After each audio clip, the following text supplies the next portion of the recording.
वाणी चल रही थी 10/8/65 की, तीसरे पेज के मध्य आदि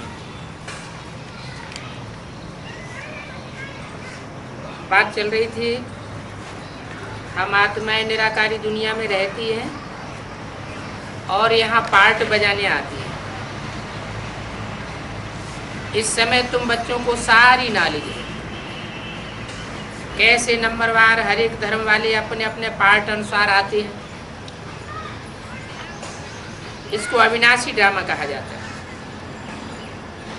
और ये बात किसी की बुद्धि में नहीं है सिवाय तुम्हारे। हम बेहद ड्रामा के एक्टर्स हैं ना। बेहद की हिस्ट्री जाग्राफी को व अपने जन्मों को जानते हैं। तुम बच्चे समझा भी सकते हो। बाप तुम बच्चों को कितना रिफ्रेश करते हैं। इसमें भी नंबरवार पुरुषार्थ अनुसार है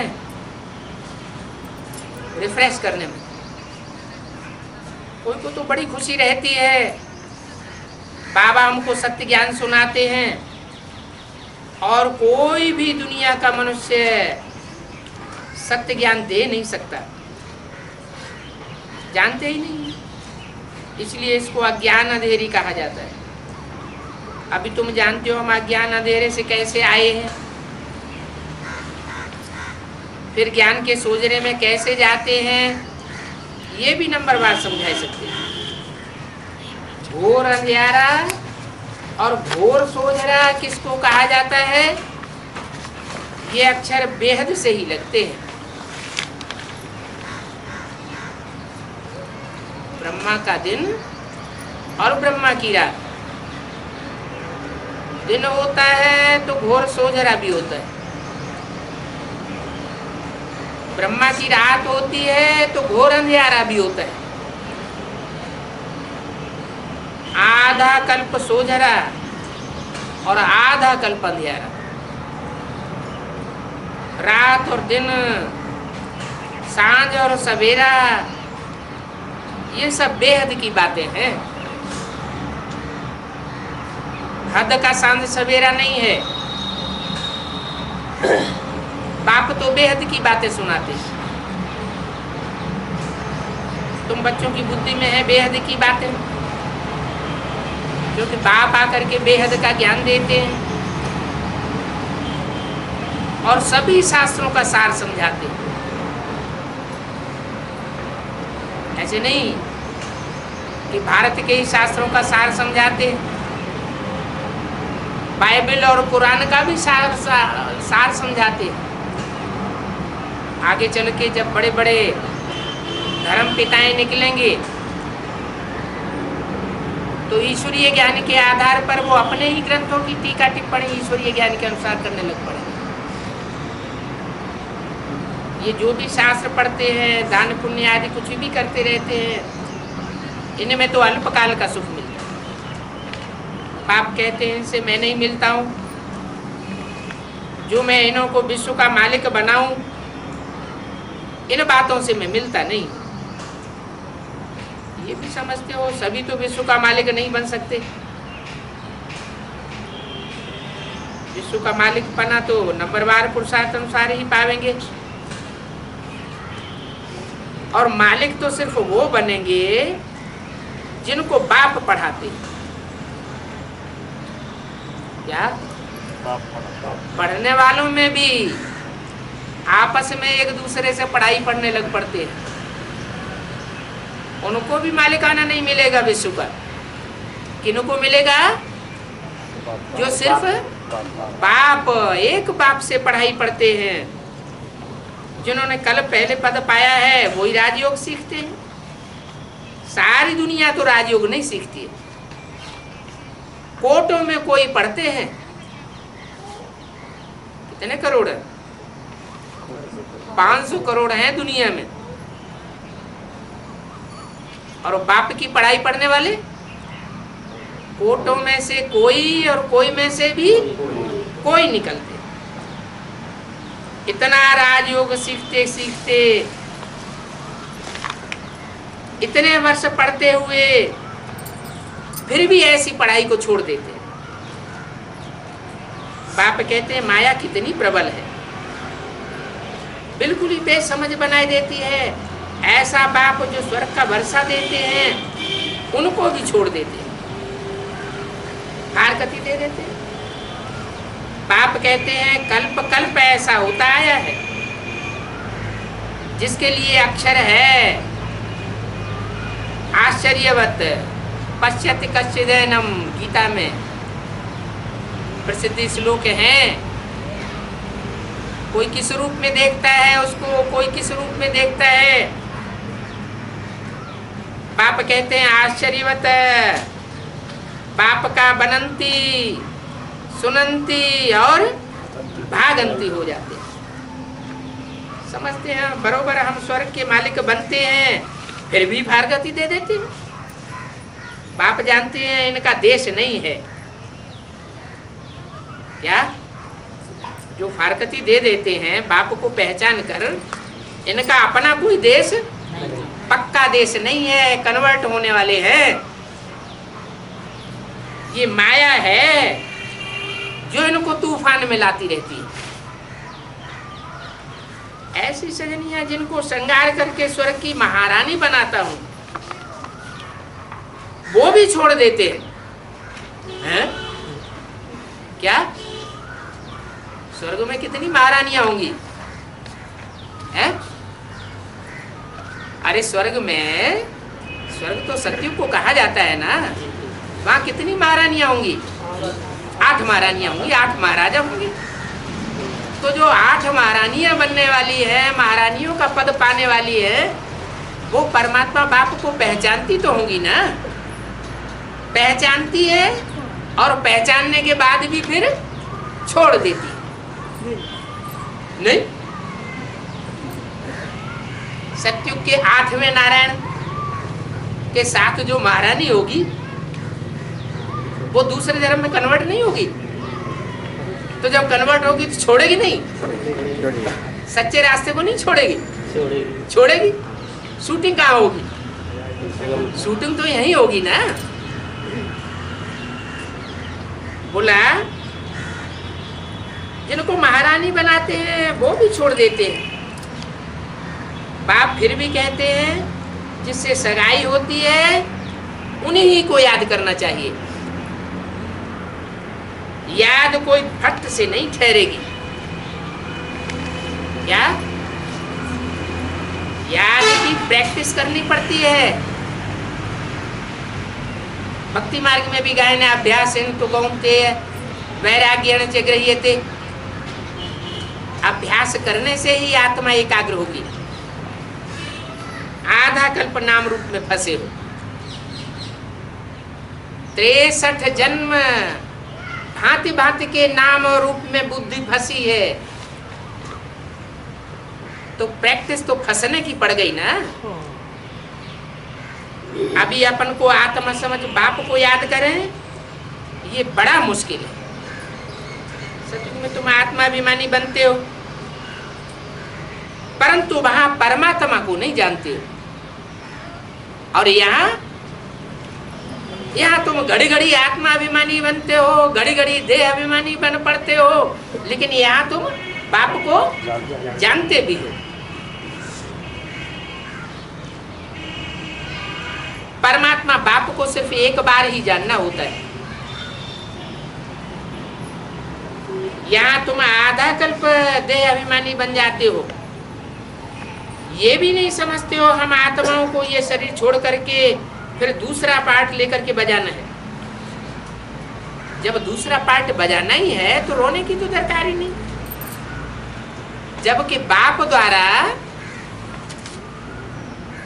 तुम सुखधाम का वर्षा पा रहे हो तो कितना खुशी होनी चाहिए। 10, 8, 65 की वाणी का 4था पेज। तो हम क्यों नहीं इन बातों पर अटेंशन देवे और अटेंशन दे करके स्कॉलरशिप लेवे। बल बच्चे कब अपने से प्रतिज्ञा भी करते हैं कि हम बाप को कब नहीं भूलेंगे, फिर भी माया भुला देती है। माया बड़ा जोर से तूफान लगाती है। कितना जितना जितना हम स्त्री अब रहना चाहते हैं, परंतु माया होने नहीं देती है। युद्ध का मैदान है ना, एक तरफ है प्रबल माया और दूसरी तरफ है प्रबल बाबा। माया भी उतनी ही शक्तिवान बनती है जितना बाबा शक्तिवान है। तो अभी की युद्ध की बातें शास्त्रों में लिखी हुई है। क्या? चाहे रामायण हो, चाहे महाभारत हो, चाहे देवासुर संग्राम हो, शास्त्रों में जितनी भी बाहुबल की युद्ध की बातें लिखी हुई है देवताओं और असुरों के बीच में, वो कहाँ की यादगार है? अभी संगम युग की यादगार। नहीं तो वास्तव में देवताएं कोई लड़ाई नहीं लड़ती। देवताओं को लड़ाई लड़ने की क्या दरकार? वो तो सुख में जीवन जीते हैं। ये आसुरी दुनिया है, इसे ये द्वैतवादी दुनिया में लड़ाई झगड़े होते। देवताएं तो होते हैं अद्वैत। जहां अद्वैत होता है वहां लड़ाई झगड़े की बात ही नहीं होती है। तो यहाँ माया बड़ी प्रबल है। अभी की युद्ध की बात है, फिर तुम 5 विकारों पर जीत पहनते हो। एक ही बाप को याद करने से 5 विकारों पर जीत पहनने में बल मिलेगा। अगर औरों को याद किया, व्यभिचारी याद की, तो बाप की जो शक्ति है वो अब व्यभिचारी शक्ति प्राप्त नहीं हो सकती। क्योंकि हमको तो इस दुनिया को छोड़ करके वापस परम धाम जाना है। क्या बोला है गीता में? जो मनुष्यों ने गीता लिखी उसमें भी लिखा हुआ है। कहाँ जाना है? न तत् भासयते सूर्यो न शशांको न पावकः। जहाँ चंद्रमा का, सूर्य का, अग्नि का प्रकाश नहीं पहुंच सकता, वहां जाना है। यत् गत्वा न निवर्तन्ते तद्धाम परमं मम। जहां जाकर के मनुष्य आत्माएं इस मृत्युलोक में वापस नहीं आती, इस दुख की दुनिया में वापस नहीं आती, वह मेरा परम धाम है। वहां जाने के बाद ऐसे नहीं कि ये सृष्टि रहती नहीं है, सृष्टि तो रहती है, लेकिन आत्माएं सुख की सृष्टि में वापस आती है। बाप के घर से कोई भी बच्चा जो भी लौटेगा परम धाम से इस सृष्टि पर आकर के दुख नहीं हो सकता। पहले सुखी जीवन और बाद में धीरे धीरे संग के रंग में आने से दुखी जीवन हो जाता है। तो हमको तो परम धाम वापस जाना है, इस पुराने शरीर को छोड़ देना है। छोड़ देना है क्या? खुदकशी करनी है? खुदकशी नहीं करनी है। ऐसी आत्मिक स्थिति में स्थित होना है, ऐसा पक्का अभ्यास करना है। मैं आत्मा स्टार ज्योति बिंदु स्वरूप भ्रकुटी के बीच में चमकता हुआ ऐसा सितारा हूं, देह नहीं हूं। इस बात का ऐसा पक्का अभ्यास करना है कि शरीर अलग मालूम पड़े और आत्मा अलग दिखाई पड़े। जैसे हम आत्मा ज्योति बिंदु, बिंदु बिंदु आत्माओं की रोशनी इन आंखों से निकलती है। जिस आत्मा की यादगार में मस्तक में भ्रकुटी के बीच में टीका लगाते हैं, बिंदु लगाते हैं, लेकिन लगाने वाले ये भूल चुके हैं कि हम एक स्टार आत्मा है। सिर्फ ऐसे दिखावटी टीका या बिंदी लगा रहे हैं। ऋषियों महर्षियों ने जब ये परंपरा बनाई थी तो इसलिए बनाई थी कि एक दूसरे को देख करके आत्मिक स्थिति बनी रहे, ये मिट्टी की देह याद ना आए। क्योंकि बुद्धि जिसको याद करती है वैसी ही बुद्धि बन जाती है। चोर डकैतों के साथ रहने वालों की बुद्धि चोर डकैतों जैसी बन जाएगी। आत्मिक स्थिति में रहने वालों के साथ जो रहेंगे, ऐसा संग करेंगे, तो उनकी आत्मिक स्थिति बनेगी। हम आत्मा जैसे ज्योति बिंदु है, वैसे बिंदु बिंदु आत्माओं का बाप परम पिता परमात्मा शिव भी ज्योति बिंदु है। वो ज्योति बिंदु जन्म मरण के चक्र से न्यारा है, जन्म मरण के चक्र में नहीं आता। सदा शिव है, सदैव परम धाम का रहने वाला है, ऊंची स्टेज का रहने वाला है। उसके लिए गायन है, ऊंचा तेरा धाम, ऊंचा तेरा नाम, ऊंचा तेरा काम। वो इस पाप की सृष्टि में व्यापक नहीं है। जैसे गीता का वचन है, तद्धाम परमम मम, मैं उस परम धाम का रहने वाला हूं। तो जो परम धाम का रहने वाला स्वयं ही बता रहा है, वो इस दुनिया में व्यापक कैसे हो गया? ये मनुष्यों का ज्ञान है। चारों ओर परमात्मा को ढूंढा, कहीं नहीं मिला, तो सिर्फ वो हम कह के बैठ गए। जहां देखो वहां परमात्मा ही परमात्मा, कण कण में भगवान। मुसलमान लोग भी कहने लगे जर्रे जर्रे में भगवान है। सभी धर्मावलंबी इस बात को मानने लगे कि परमात्मा सर्वव्यापी है। परमात्मा बाप आकर के कहते हैं, बच्चे मैं सर्वव्यापी नहीं। इस सर्वव्यापी के ज्ञान ने तुम्हारी बुद्धि को भटकाए दिया। कोई मंदिर में भटका, कोई मस्जिद में भटका, कोई गुरुद्वारे में भटका, कोई तीर्थों में भटका। बुद्धि भटक जाने से एकाग्र बुद्धि नहीं हो सकी। अभी मैं आकर बताए रहा हूं, इस 5 तत्वों की दुनिया से परे एक और लोक है, तुरीया लोक, ब्रह्मलोक जिसे कहते हैं, परमधाम जिसे कहते हैं। अंग्रेज लोग उसको कहते हैं सुप्रीम एबोर्ड।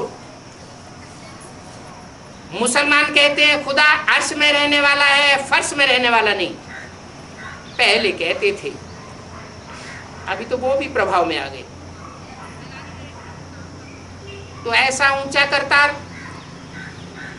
ऐसा ऊंचा काम करने वाला, जो इस सृष्टि पर जब आता है तो सारी सृष्टि को पलट के जाता है। कलयुग को बदल करके सतयुग बना करके जाता है। कलयुग है पाप का युग। पाप के युग को बदल करके सतयुग में देवताओं की, पुण्यात्माओं की दुनिया बनाता है। और शास्त्रों में भी लिखा हुआ है, सतयुग में देवताओं का राज्य था, लक्ष्मी नारायण का राज्य था। लक्ष्मी नारायण के राज्य में सब सुखी थे। नारायण को 16 कला संपूर्ण कहा जाता है। सर्वगुण संपन्न, 16 कला संपूर्ण, संपूर्ण अहिंसक, मर्यादा पुरुषोत्तम कहा जाता है। तो ऐसी दुनिया बनाने के लिए मैं आता हूं। गाते भी हैं, इस पाप की दुनिया से दूर कहीं ले चल। तो इस पुराने पाप की दुनिया में, इस पुराने पाप के शरीर को छोड़ देना, बुद्धियोग से छोड़ने की बात है, खुदकशी करके छोड़ने की बात नहीं है। ऐसा अभ्यास करना है आत्मिक स्थिति का।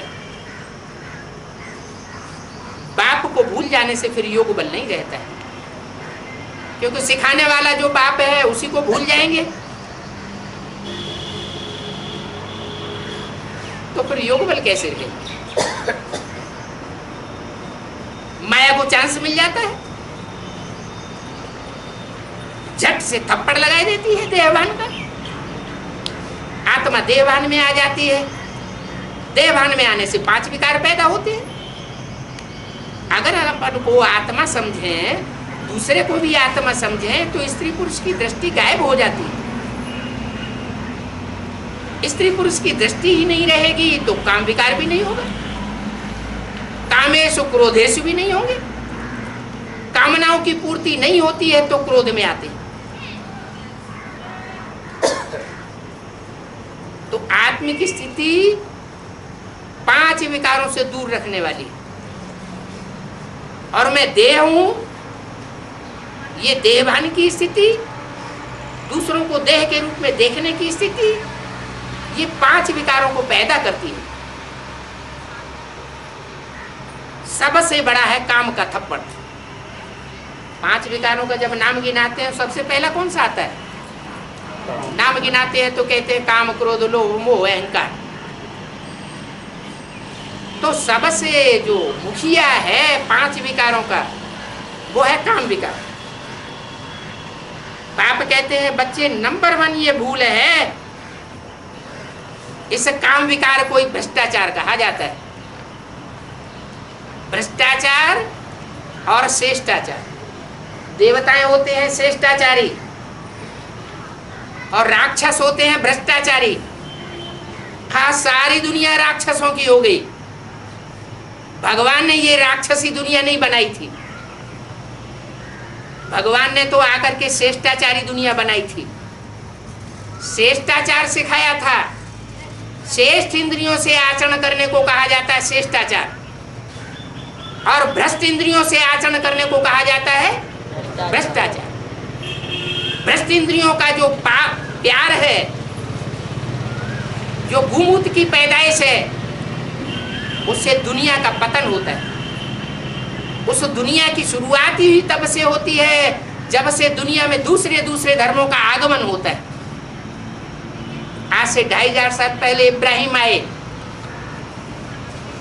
उन्होंने इस्लाम धर्म चलाया। बाद में 250 वर्ष के बाद महात्मा बुद्ध आए, उन्होंने बौद्ध धर्म चलाया। द्वैतवाद में से द्वैतवाद फैलता चला गया।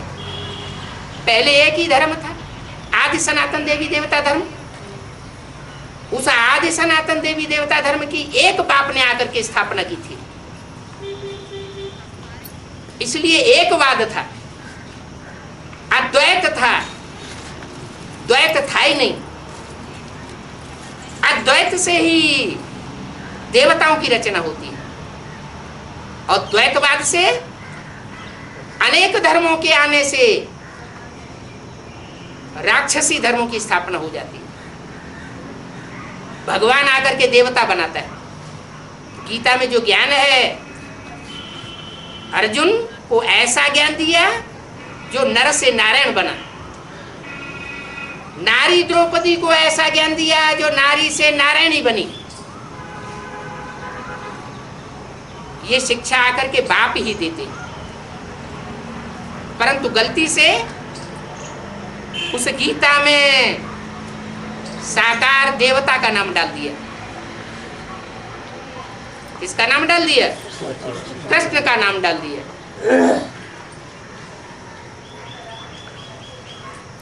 गीता में तो कई एक श्लोक हैं जो ये बताते हैं कि गीता का उपदेश देने वाला निराकार है, साकार नहीं है।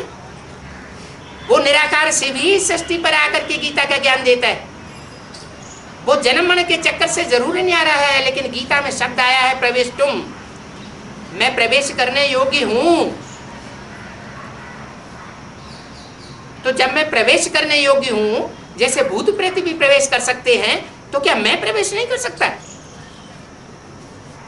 वो इस सृष्टि पर आकर के, इस सृष्टि के रंगमंच के जो हीरो हीरोइन पार्टधारी हैं, राम और कृष्ण, उन आत्माओं में आकर प्रवेश करता है। जब प्रवेश करता है तो उनका सतयुग का और त्रेता का नाम बदल जाता है।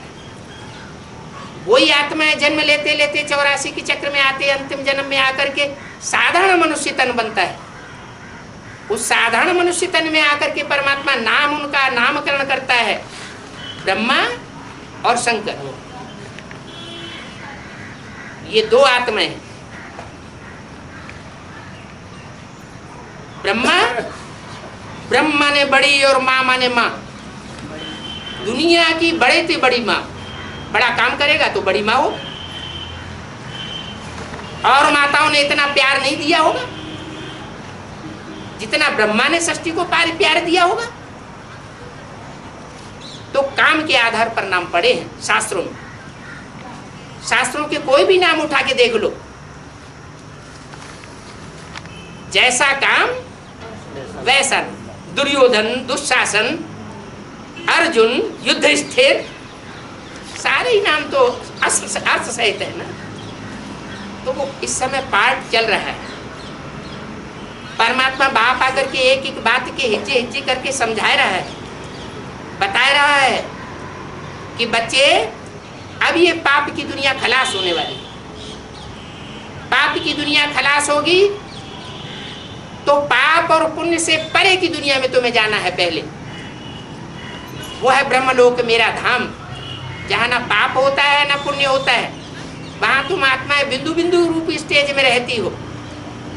बिंदु बिंदु रूप स्टेज से जब इस सृष्टि पर वापस आती हो तब तुम्हें शरीर मिलता है। तो जो नई सृष्टि चलती है उस नई सृष्टि का मैं आकर के ज्ञान दे रहा हूं। कैसे नई सृष्टि शुरू होगी और कैसे इतनी बड़ी 500-700 करोड़ मनुष्यों की सृष्टि खलास होनी है, वो आकर के मैं अभी बताता हूं। एक तरफ विनाश का ज्ञान देता हूं और दूसरी तरफ स्थापना का ज्ञान देता हूं। आज से 65-70 साल पहले एटॉमिक एनर्जी का नाम निशान नहीं था। सिर्फ शास्त्रों में गाते आते हैं हर हर बम बम। बम बम शब्द को शंकर जी के साथ जोड़ते हैं, क्योंकि शंकर का काम है पुरानी सृष्टि का विनाश करना। तो पुरानी सृष्टि का विनाश करने वाला जब इस सृष्टि पर आ जाता है तो नई सृष्टि की स्थापना करने वाला भी जरूर आता होगा। वो है परमपिता परमात्मा शिव। लेकिन गलती से लोगों ने समझ लिया शिव शंकर एक है। अरे शिव को शिवलिंग के रूप में दिखाया जाता है। पुराने जितने भी मंदिर हैं उनमें बाजू में देवताओं को जो दिखाया जाता है शिवलिंग के चारों ओर, उनमें एक मुख्य स्थान पर शंकर जी को दिखाया जाता है। वहीं सामने शिवलिंग रखा हुआ है मंदिर के बीच में, और वहीं चारों तरफ शंकर की मूर्ति और दूसरे देवताओं की मूर्ति रखी हुई है। तो इससे क्या पहचाना नहीं जा सकता? उन देवताओं के बीच में बड़ा देवता, महान देव, महादेवता कौन है? महादेव है शंकर, बाकी सब नंबरवार है। तो देवता को और भगवान को मिला के एक कर दिया है। कर दिया है उसका भी कारण है। शिव को ब्रह्मा के साथ मिला के एक क्यों नहीं कर दिया? विष्णु के साथ मिला के एक क्यों नहीं कर दिया? शिव को शंकर के साथ क्यों मिलाया? कुछ तो कारण होगा। कारण यही है कि शंकर को जो याद की अवस्था में बैठाया दिखाया जाता है, वो याद में इतना तल्लीन होता है शिव ज्योति बिंदु की याद में। जिस शिव ज्योति बिंदु का बड़ा आकार शिवलिंग दिखाते हैं कि इतनी एकाग्रता, इतना लवलीन और कोई देवात्मा नहीं हो सकती। इसलिए शिव और शंकर को एक कर दिया है। बाकी ऐसा नहीं है कि शिव की आत्मा और शंकर की आत्मा एक है। शिव अलग है, शंकर अलग है। शंकर को याद में बैठे हुए दिखाया गया है। चित्रों में देखो, मूर्तियों में देखो, तो उससे क्या साबित होता है? अगर शंकर भगवान है तो उसे भी किसी की याद करने की दरकार है? उसको भी ध्यान में बैठने की दरकार है क्या? नहीं। वो तो स्वयं ध्यान स्वरूप है, ज्योति बिंदु स्वरूप है, वो तो सदाशिव है। उसको कोई पुरुषार्थ करने की दरकार नहीं है। किसको?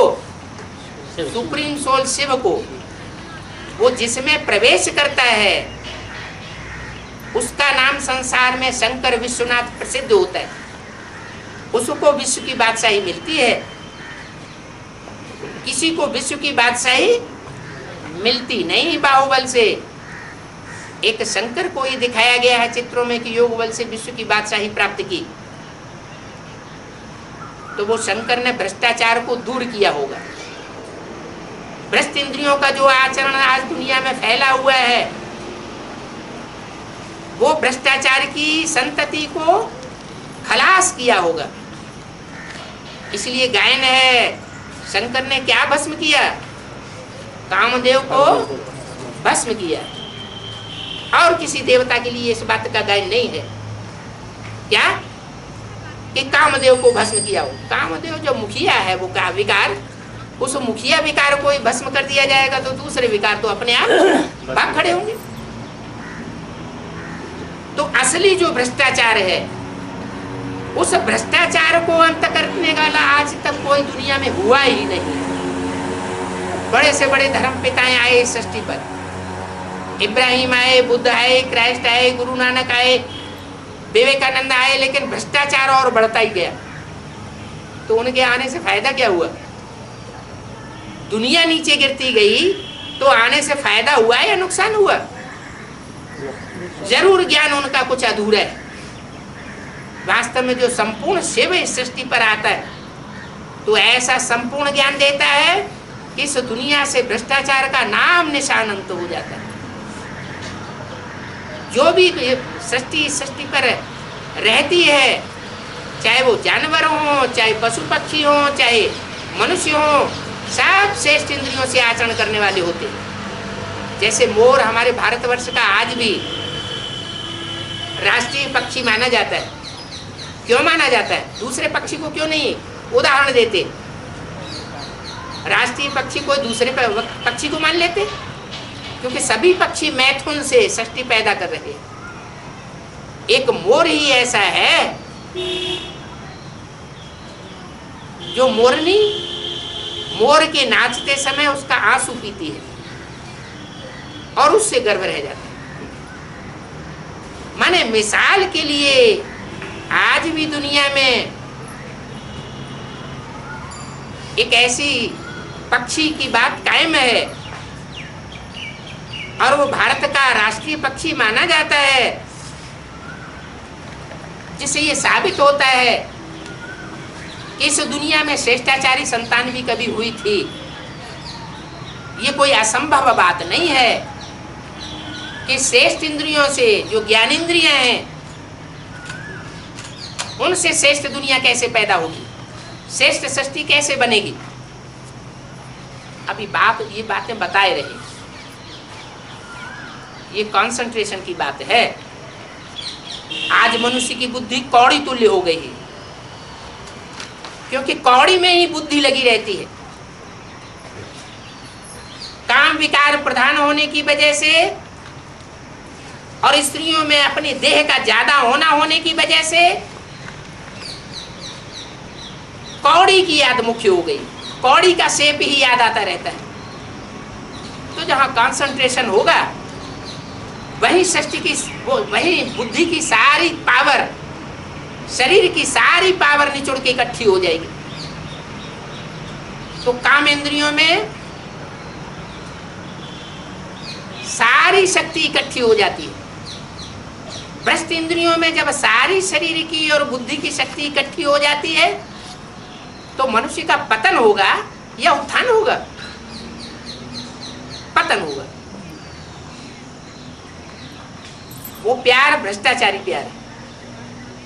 भ्रष्टाचारी प्यार से जो संतति पैदा होती है वो भ्रष्ट आचरण करने वाली होती है। जो भी बच्चे आज पैदा हो रहे हैं वो मोस्टली दुखदाई पैदा हो रहे हैं। माँ बाप को ही दुख देने लग पड़ते हैं। नहीं तो रचना हर रचयिता के सुख के लिए पैदा की जाती है, उल्टा हो जाता है।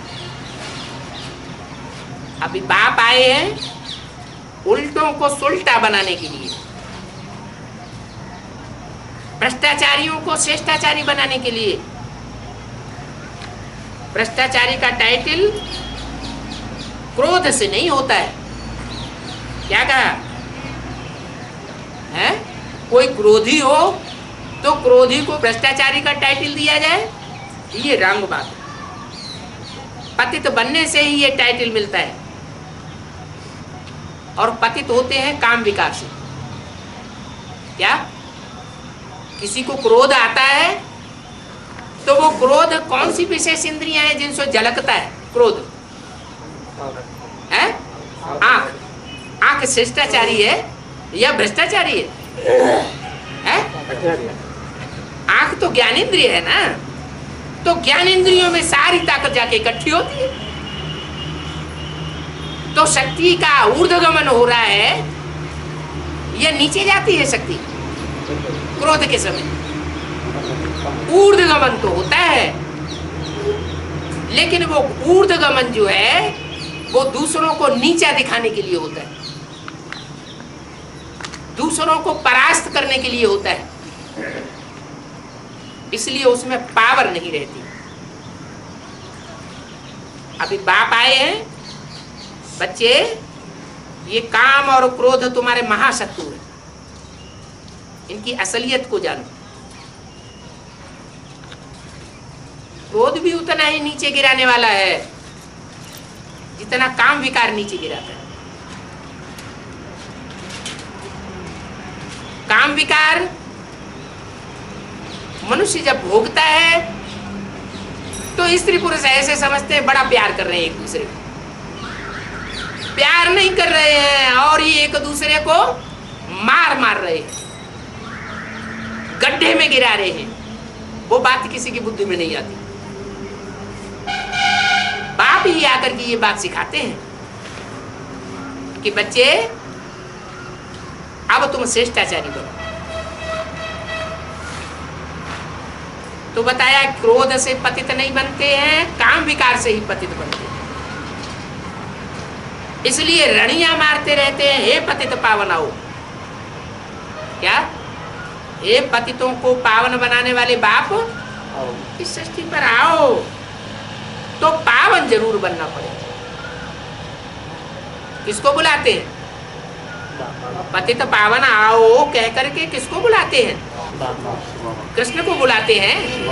कृष्ण बच्चे को बुलाते हैं? नहीं, किसको बुलाते हैं? पतित पावन का टाइटल किसके साथ जुड़ा हुआ है? शिव के साथ जुड़ा हुआ है? विष्णु के साथ जुड़ा हुआ है? नहीं, किसके साथ जुड़ा हुआ है? पतित पावन सीताराम। तो पतित पावन जो सीताराम का टाइटल है, उनको जो बुलाते हैं वही पतित से पावन बनते हैं। जो पतित पावन कह करके बुलाते नहीं, वो पतित से पावन बनते भी नहीं। रणियां मारते रहते हैं, पतित पावन आओ। तो जरूर पावन बनना पड़े, क्योंकि जन्म जन्मांतर तुमने ही बुलाया है। पतित पावन बाप को, राम बाप को बुलाया है, तो तुमको पावन बनना पड़े और बाप को आकर बनाना पड़े। बार बार बोलते हैं पतित पावन आओ, पतित पावन आओ, पतित पावन माना रणियां मारते। मुख्य बात ही यह है पवित्रता की। इस ज्ञान में मुख्य धारणा कौन सी सिखाई जाती है? जितनी भी धारणाएं सिखाई जाती है उनमें मुख्य धारणा कौन सी है? पवित्रता की। फर्स्ट प्योरिटी आ जाए तो पीस और प्रॉस्पेरिटी जीवन में आप ही फॉलो करेगी। बाप आकर के कोई नई बातें नहीं सुनाते हैं।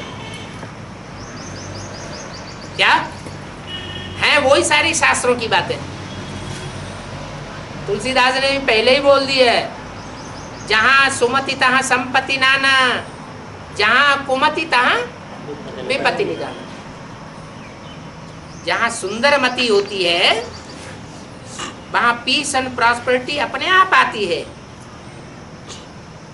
सुंदर मति होती है तो पवित्रता होती है। आंखों में भी पवित्रता होती है, कर्मेंद्रियों में भी पवित्रता होती है। प्योरिटी नहीं होगी तो पीस और प्रॉस्पेरिटी फॉलो ही नहीं करेगी। अभी ब्राह्मणों के जीवन में भी देख लो। क्या कोई कहे कि हम 40 साल से 50 साल से ब्राह्मण हैं, 50 साल से ब्राह्मण हैं और पीस और प्रॉस्पेरिटी जीवन में दिखाई नहीं पड़ती, तो क्या कहेंगे? सुख और शांति, प्रॉस्पेरिटी दिखाई नहीं पड़ती है तो क्या कहेंगे? प्योर है या इम्प्योर है? ज्ञान को धारण किया है अथवा नहीं धारण किया है? जरूर धारणा नहीं की। प्योरिटी होती है बाप के साथ योग लगाने से। क्या? और दूसरों के साथ योग लगाने से प्योरिटी नहीं आएगी। एक बाप के साथ बुद्धि योग लगाएंगे तो प्योरिटी जरूर आएगी। तुम काम को जीत लेंगे तो और सारे ही विकार तुम्हारी शरण में आ जाएंगे। क्या? एक काम को जीता,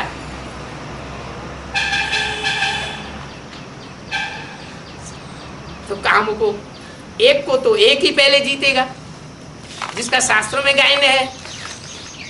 किसका गायन है? शंकर का गायन है ना। कामदेव को भस्म किया, फिर उसके नंबरवार बच्चे भी होंगे। जो नंबरवार बच्चे हैं वो माला के रूप में दिखाए जाते हैं। माला गले में भी दिखाई जाती है, माला भुजाओं में भी दिखाई जाती है, माला सर के ऊपर भी दिखाई जाती है। जो ज्यादा प्यारा बच्चा होता है तो बाप उसको प्यार से कहाँ चढ़ा के रखता है? सिर पर चढ़ा के रखते हैं ना, सिर पर चढ़ा के रखा हुआ है तो ज्यादा प्यारा होगा ना। तो कितने बच्चे ऐसे प्यारे निकलते हैं जो पहले काम विकार को जीतते हैं और पांचों ही विकारों को जीतते हैं। 8 निकल। तो ये समझने की बातें हैं, ये कोई दंत कथाएं नहीं है। क्या कि शंकर जी ने कामदेव को भस्म कर दिया? कोई देवता को भस्म नहीं कर दिया। अपने अंदर की ही जो कमजोरी थी उस कमजोरी को भस्म कर दिया। वो तो भक्ति मार्ग में बहुत सुनी है, किताबें पढ़ी है, दंत कथाओं वाली। अभी ये ज्ञान की बातें तुम सिर्फ एक जन्म में सुनते हो। क्या? वो कथाएं तो पढ़ते आए, शास्त्रों में सुनते आए और सुनाते आए, बुद्धि में कुछ भी बैठा नहीं। अभी बाप आकर के उनका अर्थ समझाते, अभी तुम्हारी बुद्धि में बैठता है। इसलिए इस जन्म को सफल करने के लिए बाप आते। शास्त्रों में भी लिखा हुआ है मनुष्य का जन्म बहुत दुर्लभ है, लेकिन अर्थ को नहीं समझते।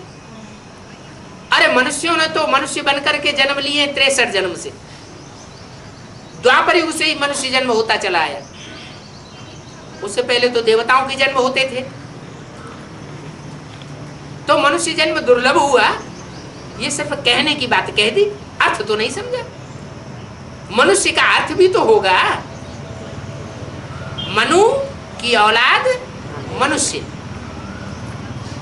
जैसे विष्णु के फॉलोअर वैष्णव, शिव के फॉलोअर शैव, एक मात्रा बढ़ जाती है बच्चे के अर्थ में, फॉलोअर के अर्थ में।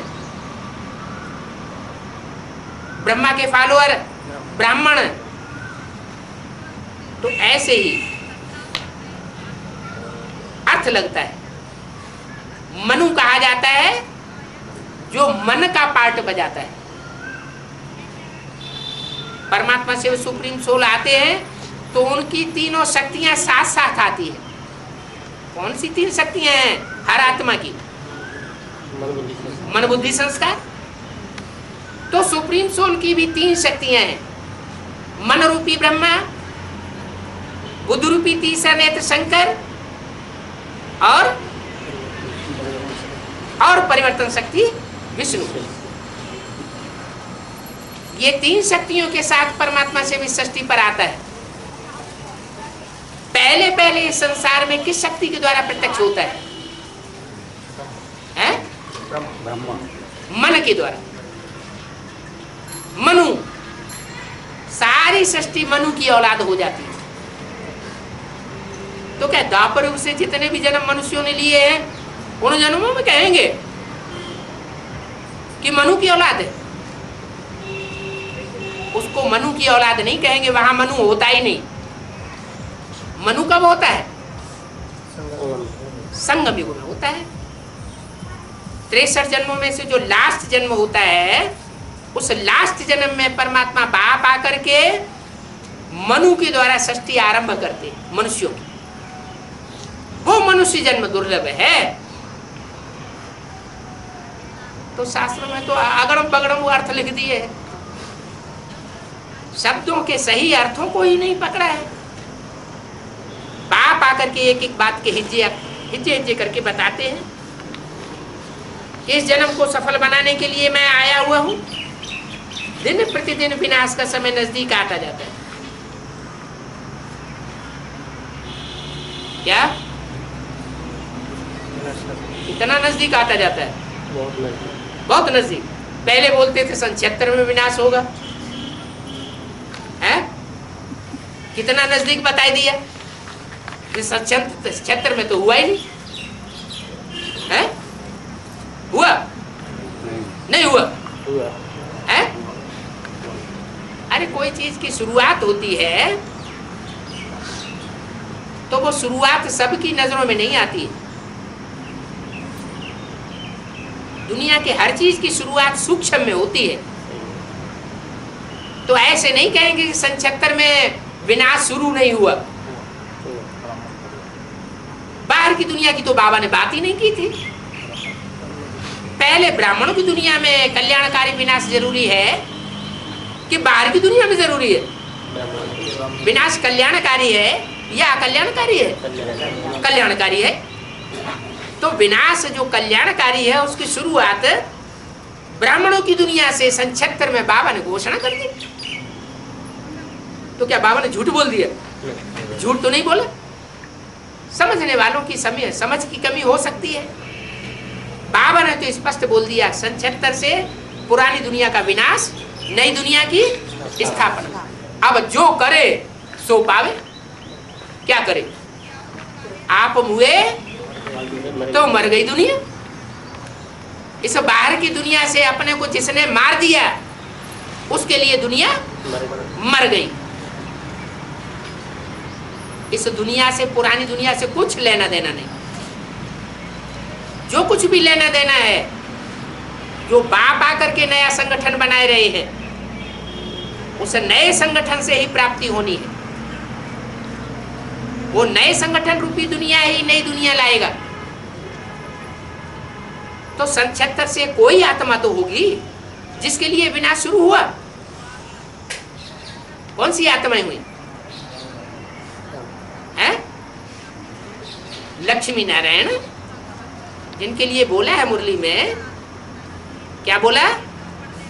इन लक्ष्मी नारायण का जन्म कब हुआ? आज से 10 वर्ष कम 5000 वर्ष हुए।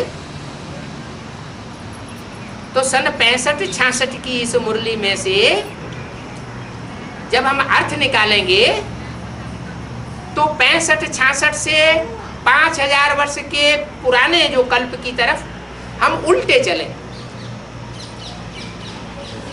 तो कहाँ पहुंचेंगे? कहाँ जाकर के हो जाएगा? 76 में 5000 वर्ष पूरा हो जाएगा।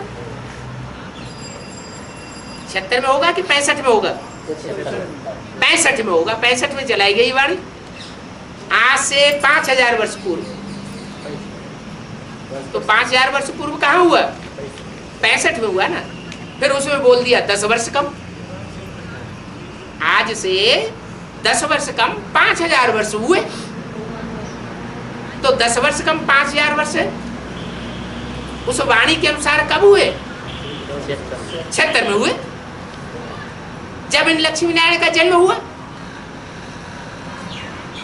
तो स्थूल बुद्धियों ने समझ लिया कोई स्थूल जन्म हुआ होगा। अरे बाप सब कुछ बेहद की बातें करते हैं। जैसे बच्चा पेट में से बाहर आता है तो गुप्त से प्रत्यक्ष हुआ ना। उस प्रत्यक्ष होने को ही तो जन्म कहा जाता है।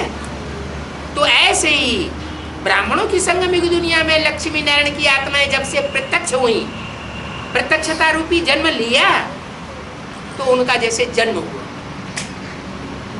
तो कोई तो ब्राह्मण होंगे सन 76 में जिन्होंने इस बात की गहराई को समझा होगा कि कौन सी आत्माएं आने वाली नई दुनिया में लक्ष्मी नारायण बनने वाली है, होंगी या नहीं होंगी?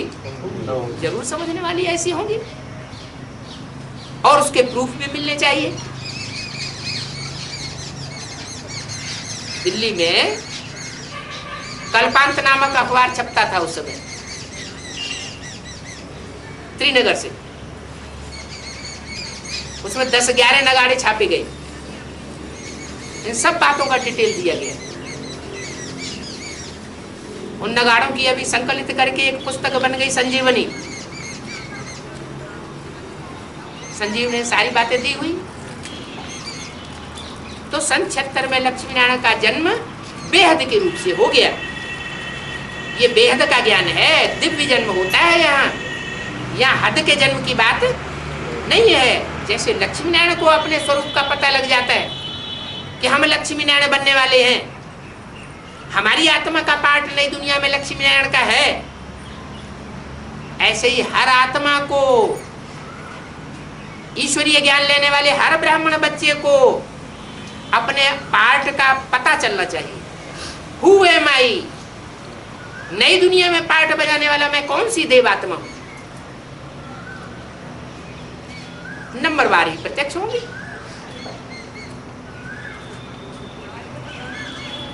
तो जरूर जो देव पद पाने वाले अष्टदेव होंगे वो पहले प्रत्यक्ष होंगे। त्रिमूर्ति तो प्रत्यक्ष होती ही है पहले, लेकिन वो सूर्यवंशी देवताएं पहले प्रत्यक्ष होते हैं। तो बताया अभी दिन प्रतिदिन विनाश का समय नजदीक आता जाता है। यहाँ कौन से विनाश की बात की?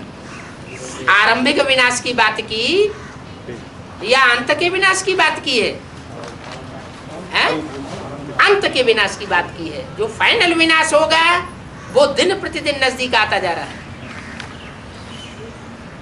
हालांकि ये वाणी तो ब्रह्मा बाबा जब जीवित थे उसी समय की बात है। क्या 65 या 68 तक की कोई वाणी होगी जहां से ये रिवाइज कोर्स की मुरली उठाई गई है?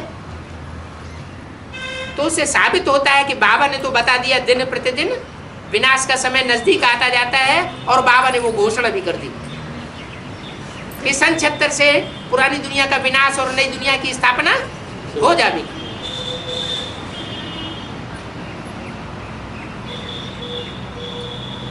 जब विनाश का समय नजदीक आता है फिर पढ़ाई खलास हो जाएगी। सन 76 से क्या पढ़ाई खलास हो गई है? अरे बेसिक की जो पढ़ाई उस समय पढ़ रहे थे ब्रह्मा बाबा और ब्राह्मण बच्चे, वो पढ़ाई पूरी हो गई। जिनको क्लास ट्रांसफर करना था, क्लास को ट्रांसफर करना शुरू हो गया। अभी भी क्लास ट्रांसफर हो रहे हैं। बेसिक की पढ़ाई उनकी खलास हो गई और अब आगे की एडवांस की पढ़ाई उनको पूरी करनी है। जैसे जनक पिछाड़ी में आया, क्या जब पढ़ाई बेसिक की खलास होना शुरू हुई उस समय जनक आया या लास्ट में आया? जनक कब आया? पिछाड़ी में आया ना। जब जनक पिछाड़ी में आया तो पिछाड़ी में आकर के उसने जरूर संपूर्ण सरेंडर कर दिया होगा, बल संपूर्ण सरेंडर किया, लेकिन लास्ट में उतनी प्रैक्टिस न होने के कारण योग में रहने का समय नहीं मिलता। इस तरह जितना ऊंच पद पाना चाहिए उतना ऊंच पद नहीं पाया। जनक किसका नाम है शास्त्रों में? है? सीता जी के पिताजी का नाम जनक है। सीता कौन है? अरे राम होगा तो सीता भी कोई होगी ना, है? सीता और गीता। तो बोला सच्ची दिल पर साहब राजी होता है। माना जो एक बार बाप को पहचान फिर बीच में छोड़े नहीं, लगातार लगा रहे, तो वो है सच्ची दिल। और इधर उधर दिल भटक गई तो हुई झूठी दिल। तो सच्चे दिल पर साहब राजी होता है। और सब शास्त्रों में दंत कथाएं हैं, ढेर की ढेर कथाएं सुनते रहते हैं। ये तो बीज को और झाड़ को जानता है। कितने समय से समझाते आते हैं, कितने समय से योग में रहते हैं, फिर भी कर्म भोग तो होता ही है। क्या कहा? इतने लंबे समय से पुरुषार्थ कर रहे हैं, फिर भी कर्म भोग क्यों पकड़ रहा है? क्योंकि 63 जन्म का जो किए हुए विकर्म है, पाप कर्म है, वो अभी पूरे नहीं हुए हैं। कर्मातीत अवस्था इसलिए अंत में आ गई।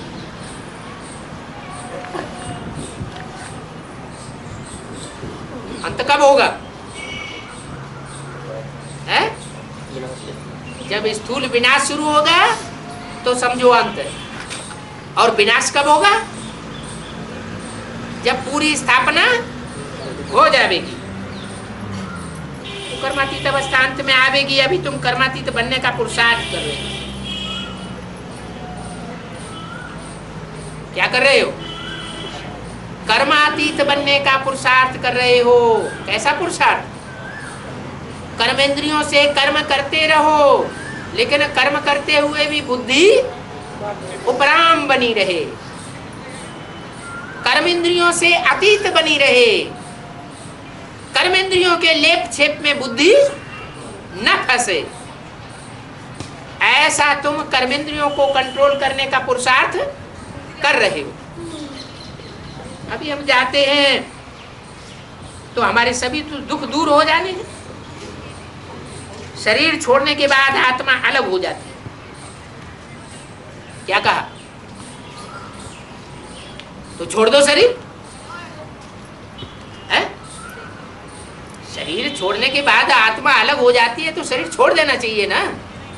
ब्रह्मा बाबा ने भी शरीर छोड़ दिया, नहीं छोड़ना चाहिए? है? हाँ, शरीर छोड़ने की बात नहीं है। शरीर छोड़ना माना देह भान छोड़ना। ऐसी पक्की प्रैक्टिस हो जाए कि जैसे देह भान हमको पकड़े नहीं, काम क्रोध लोभ मोह अहंकार हमारे ऊपर असर ही न करें। वो तब होगा जब पिछले 63 जन्मों का हिसाब किताब चुकतू हो जाएगा, और तब ही रिजल्ट निकलेगी। पहले से रिजल्ट नहीं निकल सकती। देरी से आने वालों को और ही जास्ती उमंग आता है। क्या कहा? जो जितना देरी से आते हैं ज्ञान में, उनको ज्यादा उमंग क्यों आता है? कारण क्या है? हैं? उनको ज्यादा गर्मी क्यों चढ़ जाती है? अरे सूरज सवेरे को निकलता है तो किरणें कैसी होती हैं? ठंडी ठंडी होती है।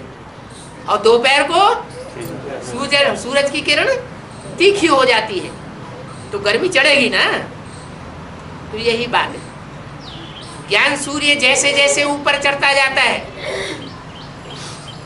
वैसे वैसे नई आत्माओं को रोशनी और ताकत ज्यादा मिलती जाती है। रिफाइन किया हुआ ज्ञान मिलता है, इसलिए उनका जोश बढ़ता चला जाता है। नारायणी नशा दिन दूना रात चौगुना बढ़ता है। तो देरी से आने वालों को और ही जास्ती उमंग आता है। लास्ट सो फास्ट हो सकते हैं, और पुराने थक जाते हैं। क्यों? पुराने क्यों थक जाते हैं? ठीक से ज्ञान नहीं उठाया हुआ है तो पुरानों में थकान आ जाती है। ना देरी से आने वाले पुरुषार्थ में लग जाते हैं। जो नए नए आते हैं वो देरी से आए हैं फिर भी पुरुषार्थ में लग जाते हैं। बाप कहते हैं पीछे आने वाले भी आगे जा सकते हैं। कंपल्सन नहीं बताया क्या कि जितने पीछे आएंगे सब आगे चले जाएंगे, नहीं। एडवांस में जो भी पीछे आते हैं उनमें ये संभावना ज्यादा होती है कि चाहे तो वो आगे जा सकते हैं। सारा मदार योग पर है। क्या कहा? ये नहीं कहा कि भाग दौड़ पर मदार है, मेले मलाखड़े लगाने पर मदार है, या भाषणबाजी करने पर मदार है। क्या बताया? सारा बुद्धि योग की एकाग्रता के ऊपर मदार है। याद घड़ी घड़ी भूल जाती है, इसलिए माया थप्पड़ लगा देती है। अगर याद की स्थिति एकाग्र बनी रहे तो माया बीच में इंटरफियर नहीं कर सकती। पुरुषार्थ करके प्यारे बाप को याद करते रहो। तुम जानते हो पढ़ाई से ही हम उच्च पद पावेंगे। क्या? योग में लग जाने का मतलब ये नहीं हुआ कि हम योग में लग गए तो हमने बाप को पूरा पूरा पहचान लिया। क्या? मैं जो हूं और जैसा हूं वैसा कोई कोटों में कोई है जो मेरे को गुरिल्ला पहचानते हैं, और जितना पहचानते हैं उतना ही प्राप्ति करते हैं। पढ़ाई ऊंची पढ़ेगा तो ऊंच पद पावेगा। लौकिक दुनिया में भी ऐसे होता है। तो बोला बच्चों को अच्छा पुरुषार्थ करना चाहिए। बुद्धि में ये बात नहीं आनी चाहिए कि हम पीछे आए हैं। तुम्हारी बुद्धि में बेहद का बाप हमको पढ़ाई रहा है, ये बैठा हुआ है और इनके द्वारा पढ़ाई रहा है।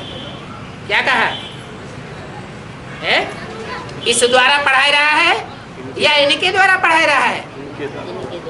इनके द्वारा। माना कोई दो है कम से कम जिनके द्वारा पढ़ाता है। माँ के द्वारा पढ़ाता है और बाप के द्वारा पढ़ाया है। ये दो आकर के इकट्ठे हुए हैं। क्या कहा? जब दोनों आकर के इकट्ठे हो जाते हैं तो क्या होता है? विष्णु बन जाता है। बाप और माता, रावण उनको बिछुड़ाए देता है। अब दोनों मिलकर के जब एक हो जाते हैं तो विष्णु का राज्य शुरू होता है। अच्छा, ओम जय।